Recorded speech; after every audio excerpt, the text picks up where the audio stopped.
1051. Spell 1051 is the Breakfast Club. Good morning. We have a special guest in the building from the San Antonio Spurs. Yes, Danny Green. Danny Green. You don't got to press nothing, Danny. Okay. You good. You set up nice, man. You're good over there. Appreciate y'all having me, man. How y'all doing? How do you and Envy know each other? Light-skinned people have this secret code. Nah, well, I DJ'd his party when he made it to the league, and then Yeah. I just recently DJ'd his party. Exactly. A couple parties. You from New York? Yeah. How much he charge you? God, why you all in my pockets, yeah? Man, I don't know. I didn't set it up, but he did a good job. But yeah, I'm from New York, about an hour away, not too far, Long Island. So. Oh, okay. Yeah, I grew up here. I had to go to Long Island the other day. That traffic was awful. So is Tim Duncan bisexual? I didn't hear anything about it. I just recently heard about it. Somebody saying rumors. Yeah, his wife did rumors that his wife said that. Yeah, I don't believe so. That's how we Would started it bother you if he was? I mean, Timmy's Tim. To me, I'm not gonna look at him any differently. He's my teammate, regardless. That's how we of start his the sexual interview. Preference. This is, basketball's basketball. Appreciate the good start.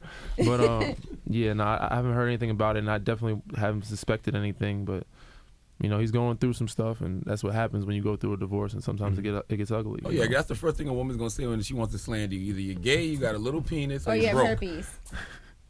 Yeah, I'll try to stay away from the drama, man. Now, can you dribble a basketball? Because people say you can't dribble. Oh, time out. I know, right? How you can't dribble when you're a basketball No, player? because they say he I don't can know, shoot threes, but he can't dribble and do a layup. But he can shoot the hell out of a three. That's what everybody They says. said that your know. brother's a lot better at actually driving. Which one? I got 3 younger brothers. I mean, there's a couple of them that are decent. I think his name is what's his name? Devontae. Yeah, Devontae. Yeah, he's the younger one. He's 16, up and coming. And he's doing well, and he's probably more of a ball handler. He's a point guard, but I guess we'll see next year if I can dribble basketball. Or Now not. explain yourself in the I league. guess 'cause we'll see next year. Now explain, because when you got drafted to what team?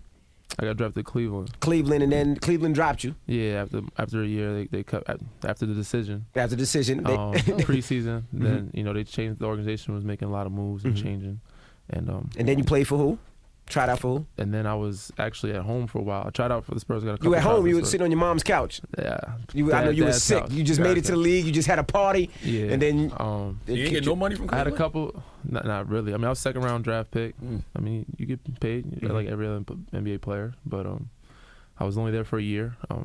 Was at home for a little bit. Got a couple workouts with the Spurs. They signed me for about a week, and they wanted to bring somebody else in that knew the system. So they dropped you again. Yeah, Damn it, man, Danny Green. And then you played in the D League. yeah. But before that, I was at home for like 2 months. It was the first time I spent Thanksgiving and Christmas at home. You having So- sex in your mom's house?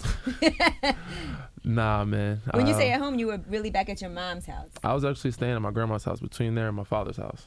So, Damn it, So you man. had money for at least a room if you wanted to get some. if I wanted to, Gotcha, if I okay. wanted to, but I wasn't focused on that so much. I was just trying to get back. So when did the Were break you, happen? were you depressed at that time? People thought so. I would sleep lots of days, but I would still get my workouts in at least twice a day. Like how depressed? Like sitting around listening to Drake?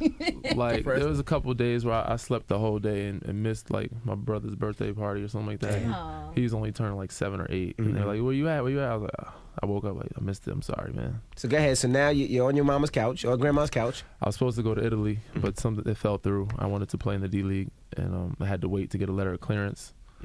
So that took a little while, and finally got the letter of clearance like a month or two later, and I played in the D League. I was drafted by Sioux Falls, if I know where that's at in Dakota, so north of South. I've never Carolina. been there, but I've heard of. I know it's Yes. spelled SIOUX. Yeah, there you go. And then I was traded to Reno, and I thought Reno, you hear Nevada, you think it's close to Vegas. It's Right. the total opposite of what Vegas is Is like. that where the Bunny Ranch is? Yeah, I've never been though. I heard about it. I've never been. Yeah, you the had suck some you fun guys. there. You know what? I'm gonna set you up there. You wanna go? Maybe one day. I got a real good friend at the Reno's- Bunny Ranch. Our friend, Dennis Huff owns the Bunny Ranch. Oh, and Charlamagne being the girl that works there. It's my homie, So go ahead. So go ahead. You was playing basketball at the Bunny Ranch. Yeah, I've heard about it. But yeah, Reno's not one of my my better days, so I don't plan on going back anytime soon. But it was fun. It was cool, but it's a different altitude. It's a lot colder. It's in the mountains, and I was just happy to be playing. So I got another opportunity at the end of the year. Spurs called me back up, signed me for the rest of the year, and then a lockout happened, so I went Oh my overseas. gosh. Damn. You had some bad karma or something for a minute. It's just a roller coaster of events. A lot of ups and downs. But overseas was so was D League, very humbling experience. So what was your big break this year? Like what? This year, the break actually happened last year. Like I said, I was after the lockout. They called everybody back, and I was, probably last guy on the bench, 15th man or something like Damn that. it, man. 14th when he came back. But Manu got hurt, and like 4 games into the season, and they were looking for somebody to play or somebody to fill that spot. We had, James Anderson. We had a couple guys, and I think it was one game I played decent defense on somebody. I think it was like Ricky Rubio or something like that, and they liked the way I kind of agitated him. So the next game, I think Steph Curry and Monte Ellis was like combined for like 50 at half or something like that, something crazy.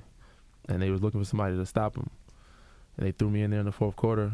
And I played decent defense, and from there on out, I started playing a little bit more. Went from 5 to 10 minutes, 10 to 20 minutes, and I started knocking down some shots. They thought I was a shooter. Thought you was a shooter. You are a shooter. I was Sometimes. rooting for the Spurs to beat the Heat because I am a Miami Heat hater.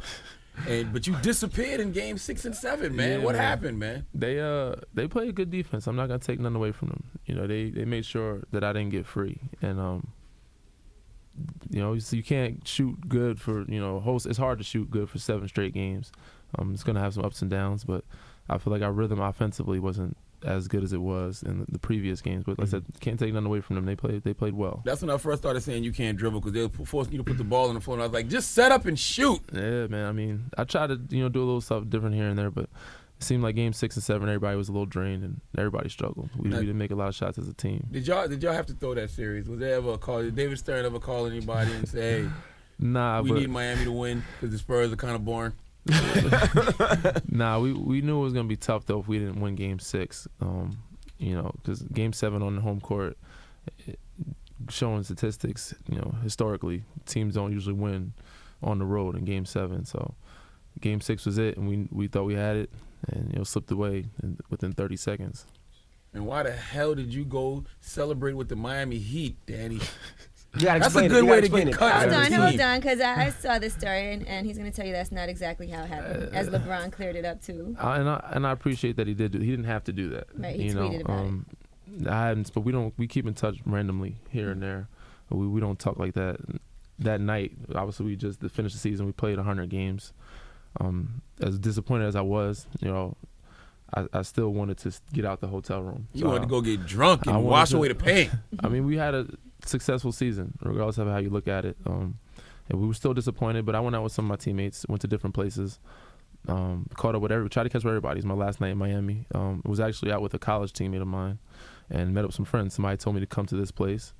I thought it was safe because I don't live in Miami, so I don't see where parties are where. You know what I'm saying? And usually they have the party, I guess, at Live or something like that. Right. But, so they were like, come over here to Story, and I was like, all right. So I went there. I started seeing people that I recognized. LeBron James, Dwayne Wade. Wade, Chris Bosh. Yeah. That's not yeah. But that's not who I saw first. I saw a lot of people from Cleveland, and I figured they were there down supporting Bron. I'm like, they started grabbing me, pulling me, and I'm like, what's up? What's going on? And as I see, they pulled me to the Let's VIP get this section. photo up. And I'm like, I see them, I'm realizing where I'm at. I'm like, oh, I gotta get up out of here, man. Like a blood But and they crip like, territory. Yeah. So I see them. I had to say, shake their hands, pay homage, and congratulations, whoever I seen. But Bron, I didn't get a chance to see Bron after the game, and you get to talk to a couple guys after. I didn't see him. Obviously, the cameras, interviews, whatever it may be.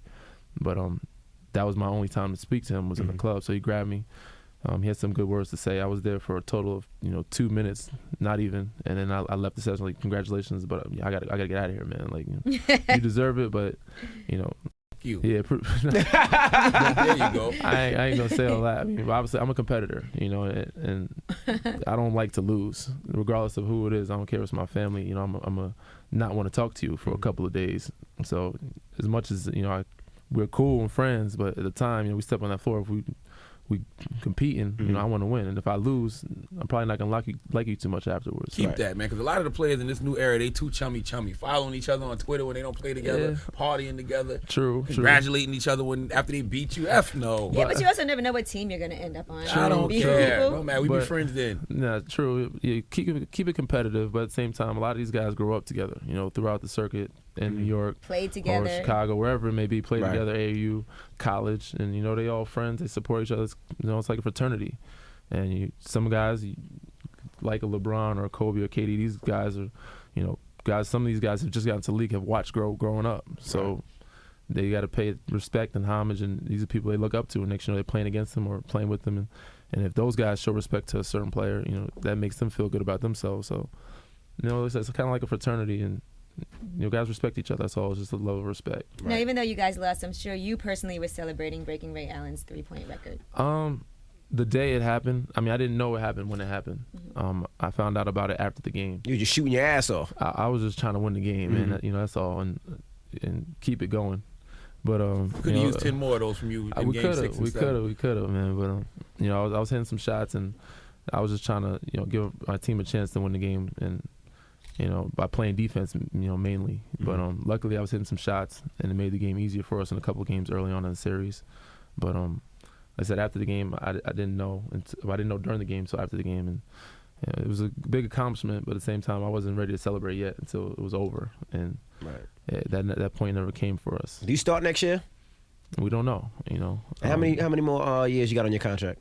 2 more. 2 more years. We just signed a couple guys. Everybody back. You know, Manu's back now. Tiago's back. We signed Marco Bellinelli, and you know, Pop makes you earn your minutes, earn your stripes, and that's with each year. And as well as I did this past year, you know, you have a whole new season, whole new roster. You got to start back over. So, Are you friends with Delonte West? I am. Did he bang LeBron's mom? That's not what I was going to ask. Mark. He's not going to answer that question. Nah, I don't know the true story, but when it came out, I thought it was, you know, crazy. I thought it was total like BS. Yeah, and they blackballed his ass. They was like, it might be true. Because you know, he lived in my building, so I seen him every day. So you'd have seen LeBron's mom coming in and out. And he had his girl or fiance, whatever, living with him, and you know, he was a funny guy. I learned a lot actually from him. You know, Well, I don't think you should say that if you want to stay in the league. You should. I was just reading an article. You'd be surprised, man. You'd be surprised. You learn how to load a gun, carry a gun on a motorcycle. I also learned a lot of what not to do from him. Oh, there you go. Yeah, don't sleep with the star player in the league's mom, Danny.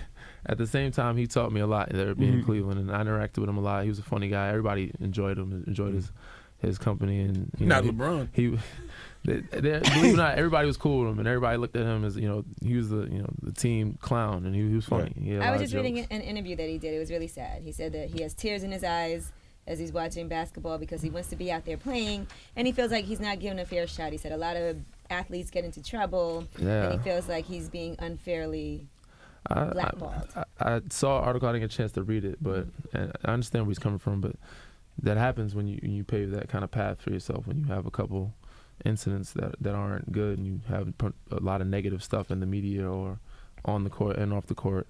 He's also bipolar, right? Yeah, something like that. I guess he was taking medicine or something. I don't know the background of it, but you know, at the end of the day, he's a good guy with a good heart. He treated everybody. That's why everybody liked him in Cleveland, from what I've known. And so he's kind of charming. He's talented. I don't know. He's a good dude, man. He looks out for his teammates. He treats us like family and brothers. You can see why LeBron's mom probably. I don't know, man. I've never looked at him that way. You know what I'm saying? I stay on the other side. So. Do you look at some of these NBA players that you used to look up to and just feel like, wow, I got to make sure that doesn't happen? Like, you know, everybody looked up to Allen Iverson, and now he's having all these financial issues and personal issues. Yeah, well. Definitely. I mean, they have rookie transition programs every summer for the guys coming in to teach. Did they you have about that back stuff. then, or is this new? I don't think they had it back then. I think it's fairly new, but it's Iverson not gonna be that good though. new. He gonna be good. I think when he turns 40, he'll be all right. They cut He's him another gotta check. wait it out. Yeah, you gotta wait it out. But that happens with everybody. You know, regardless of how many sessions or programs you have with kids, you know, people are gonna be people, and they're gonna do what they want to do. You can't make somebody, you know, be good with their money or very true. You know, choose or make good decisions with who they marry or be with or have in their circle. So. Or like, who's Charlamagne? Who's your friend that has all those baby mamas and is trying to get people to sign contracts? My friend? No, I'm talking to Charlamagne. Talking about Dwight Howard? Yeah, Dwight Howard. That's my friend. They just bang the same chicks. He has like 6 kids. I don't even like Dwight Howard. Dwight Howard's too indecisive as a person. I don't like people like him because they piss me off when you're in line at a fast food restaurant. You ever been behind somebody so indecisive in a fast food restaurant, can't decide what they want? That's Dwight Howard. I don't even like him. What about Dan? Do you have any kids? No, I'm taking my time. Okay. That's right, man. Don't raw these chicks, man. These chicks just want to get money. I'm taking my time until I find the right one, man. That's right. That's all it is. What's your method? Are you use condoms or you pull out? I use condoms. I think it's learn from Magic, man. Oh, stop it. You can use abstinence or whatever you say it. Okay, you're a virgin. Yeah, that's me. Yeah, what you mean? Yeah, that's me. That's me. Well, Danny Green, we appreciate you stopping through today. I appreciate. And then you got a guys 3-year, having me. $12 million deal. And Angela Yee right now, She just bought a house. She's single and she needs money. I didn't buy the house yet. Congratulations. As a matter of fact, my realtor's texting me right now. See, there you go. Congratulations. So she's going on dates. So if you're free, she would definitely take a date. Envy, why are you always trying to auction? All right, She sorry. ain't popping though, man. Yeah, She ain't trying to give nothing up though. But he's a virgin, so She's he's a good fine with girl. that. Yeah, I'm cool with that. Well, Danny Green, we appreciate you stopping through, and hopefully you won't be shooting our eyes out this year, of course, for the New York Knicks. We don't want to see you Just do rooting that. for the Heat in the finals. No, look. This I'm a guy's Knicks clown. fan, Weren't but you I just- wanted the Heat to win. Why? My team was out. So let me get this right. Danny Green hires you to DJ his party, and you root for the other team. It's all good, man. Where's your all- loyalty? We all have our teams, man. There you I don't go. hold nothing against Who is your you, man. team?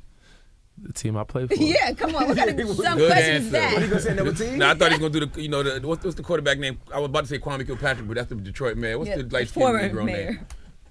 Colin Kilpatrick. Colin Kaepernick. Kaepernick. He had on the Miami Dolphins hat. And then, If Imagine. one of your teammates had on another person's hat, wouldn't you be upset? I'm sure he was probably just doing it for style purposes. Nah, no. See, no. Some people like the colors, you know. I'm sure it had No. nothing to do with it. If he said it was his team, then yeah, that doesn't sound too right. But he's You're the just quarterback. You're the leader. You're not. That's like Tim Duncan wearing a Heat hat. What would you say? true. That probably would never happen. So Never. Tim Duncan's a Spur through and through. Well, he could root for both teams.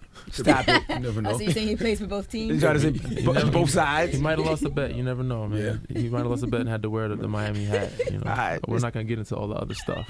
Danny Green, The Breakfast Club is Power 105.1. Real people, real celebrities, real talk. Join the Breakfast Club. Blast off in your ear. Weekday morning, 6 to 10. Only on Power 105.1.